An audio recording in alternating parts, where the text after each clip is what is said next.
Nothing in this podcast is intended as investment advice, and the people in this podcast may hold positions in the stocks they talk about. Do not buy any investment based solely on a tip or recommendation. Please do your own research.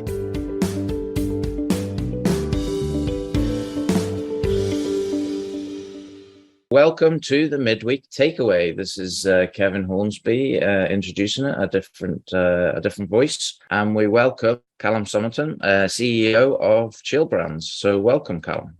Hi, Kevin. Good to be back on. Yeah. So how's things going? We've had a couple of announcements. I think maybe we should start with the dispensary announcement first. Just give us a bit of background on that and how you see that affecting turnover and what's going to happen with Chill going forward. Yeah, absolutely. So we recently announced that we'd be launching a dispensary sales pilot program that really is to get us through the door and get some data and start testing our products in the dispensary environment.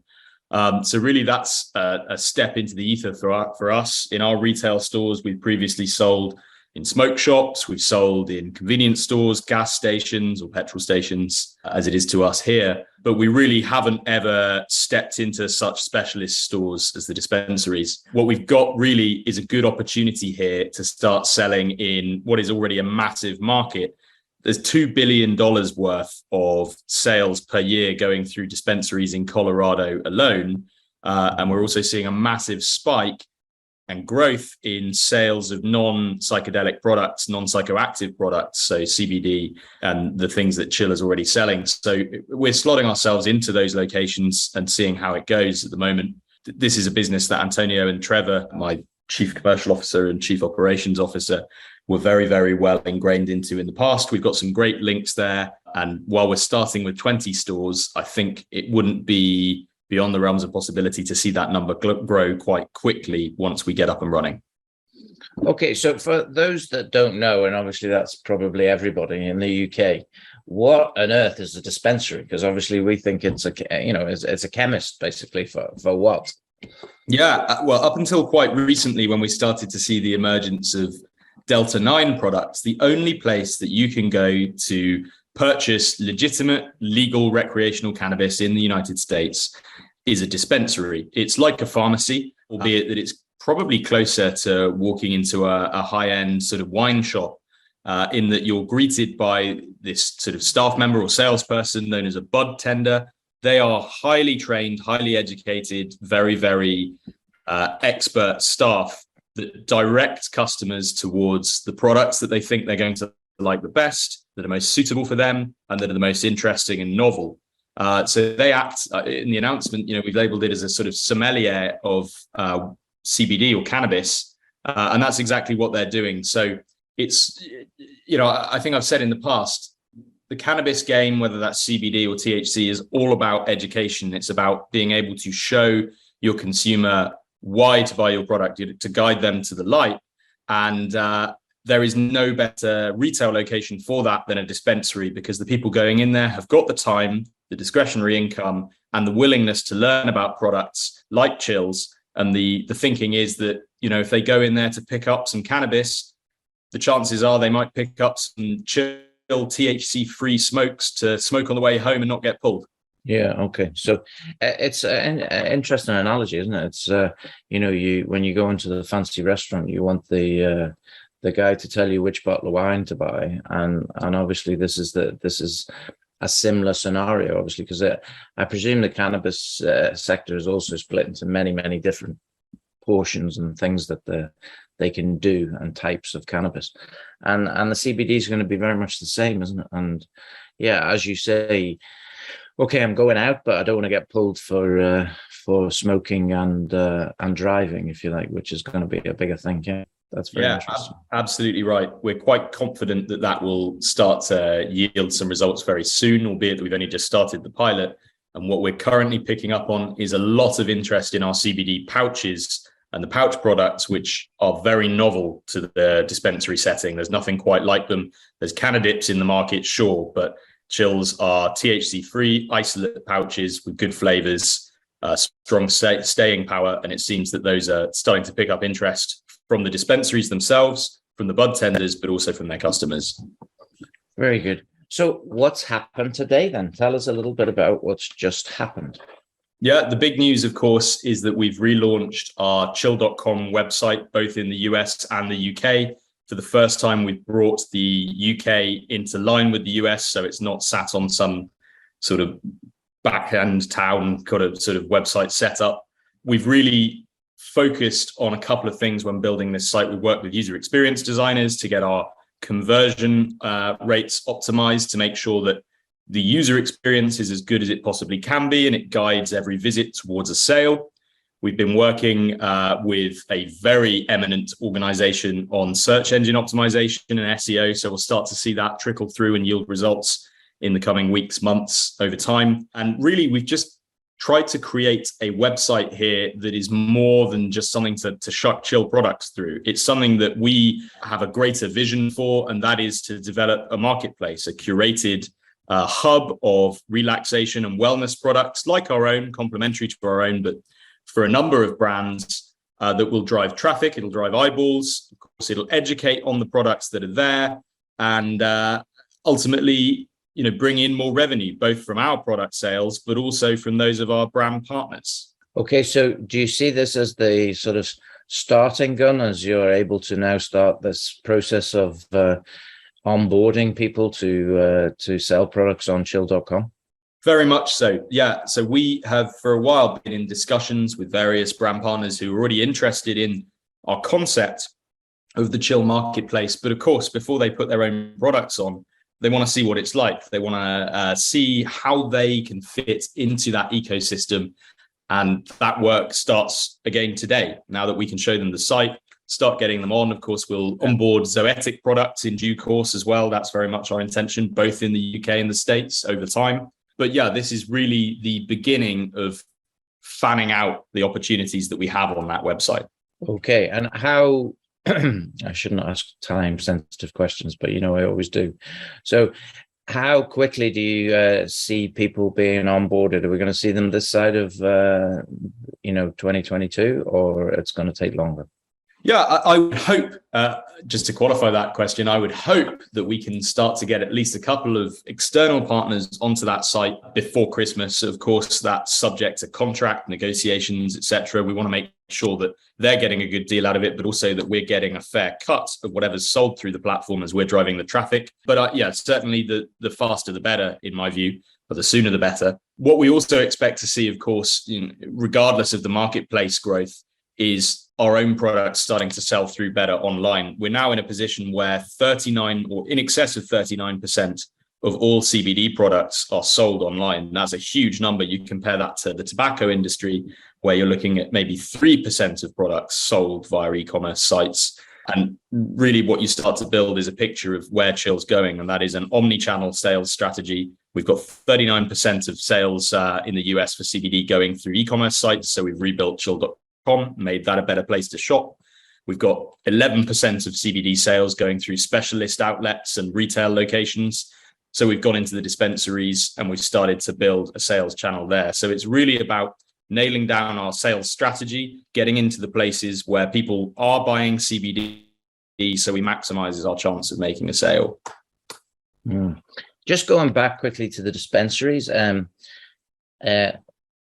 fact, before I ask that question, I have had a look at the website myself this morning. It looks very slick. It looks very calming. And I'm not just saying that because it's chill.com. It's been designed to make people feel calm, I think. The imagery, the music, etc., etc. So I think you've achieved that objective. The sales are going to tell a story, obviously. So we will see what happens there.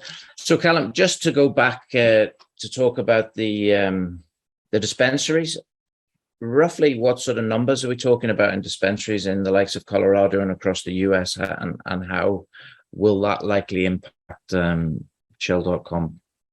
Yeah, so we're looking at hundreds of dispensaries, low to mid hundreds across Colorado, thousands across the United States.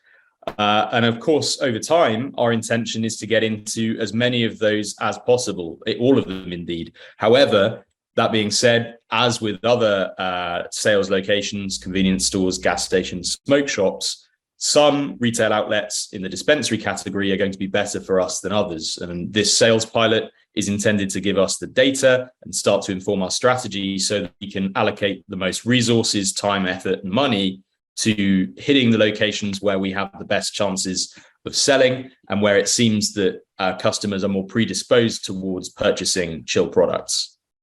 Good.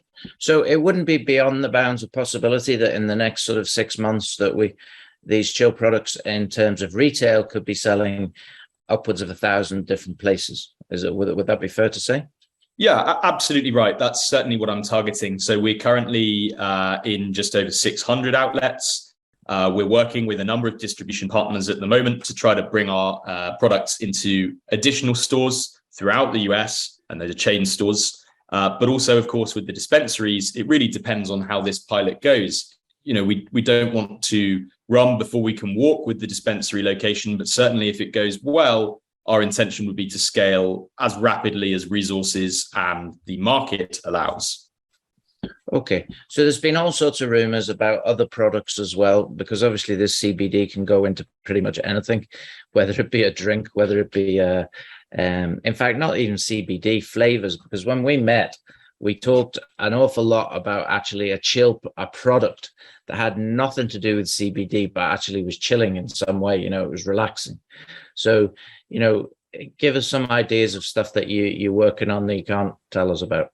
Yeah, of course. Look, I would direct anybody listening to the chill.com website today. If you scroll down on the homepage, you'll see our collections, and there is a sneak peek, if you will, of a potential new product category on there. I'm trying as best I can to get that launched very quickly. And so certainly there are things coming down the pipeline that both diversify our CBD product lineup, but as soon as possible, diversify the company away from just CBD into a wider relaxation wellness space with its products. So I think certainly what you can expect from Chill over time is for us to gravitate away from solely being a CBD company, as I think I mentioned in the previous interview, and towards being a wellness relaxation company that happens to sell a fair amount of CBD. Yeah, I mean, you sparked my interest when you were talking about Vitabiotics, I think it was. And, you know, I realized that actually I've been buying Well Woman for my wife and the chewy pastels for my kids now for the last 2 or 3 years, you know, and without realizing really that it was Vitabiotics that were doing that type of thing. So is that the type of angle that we're looking at? Not necessarily the vitamins, but, you know, is this where we're headed as well as the CBD? Yeah, that and more. You know, there's a huge number of very novel wellness products coming onto the market or starting to garner interest. You know, in the States, look at mud water or any of the other kind of mushroom stack coffees, drinks, gummies that are designed to help people focus, maybe as an alternative to coffee or other caffeinated beverages. We're starting to see people really make a significant amount of money with herbal-derived energy drinks as opposed to the Red Bulls and Monsters of the world. And so there is a massive trend right now back towards natural, carefully sourced ingredients. You know, people want to know what they're putting in their bodies, and we're, you know, hoping to be at the center of that movement, trying to position ourselves there right now. So yeah, certainly I'm aiming in the same sort of direction as you'll see with the use applications of certain Vitabiotics products. But there are many others out there as well. You know, there are people succeeding with everything from hangover aid patches through to wellness gummies, through to vapes that contain just flavoring. You know, there are lots of options and lots of avenues that we're currently pursuing. And I think as soon as they start to come to fruition, we'll be looking at quite a different company. Okay, great. So do you want to give the free giveaway today? Anybody who wants to go onto the website and order some of Chill's products, there is a 50% discount. So do you want to give that code out? Yeah, absolutely. It's ChillCom50. And if you use that today on either the US site for our US listeners or the UK site for anyone here, you'll get 50% off any product. Okay, very good. And I noticed on the site as well, there is Is there regular discount if you want to regularly order these products? Then what is the situation there? Yeah, so in the US, we provide a subscription service that enables people to get a recurring purchase of CHLL, whichever products they like, and that provides a discount. So it's almost like a subscription club, if you will. In the UK, we're looking to onboard that at the moment. There are some payment processing challenges for us to overcome there, but we're getting close to it. Okay, how is that working in the US? Are you seeing more people go for subscription or not? Yeah, we've got a very significant portion of our pouch purchases returning and signing up for a subscription after they've made their first purchase. So we're probably seeing, anywhere in the region of 30 to 45% at the moment returning to get a subscription once they've tried the CHLL CBD pouches right now. We're expanding that. It's still a relatively new thing for us, but we intend to keep going with that, and it's recurring, repeatable, forecastable revenue, and that's where we want to land. No, and that is some conversion rate of people testing it. If that's what you're getting, that's tremendous. Okay, well, thanks for giving us some of your time on this busy day, Callum. And we look forward to speaking to you in the not too distant future, hopefully when we have some more news. Brilliant. Thank you, Kevin. This podcast was brought to you by Roast PR Limited. If you would like to appear on a future episode of The Sunday Roast, please email admin@thesundayroast.net.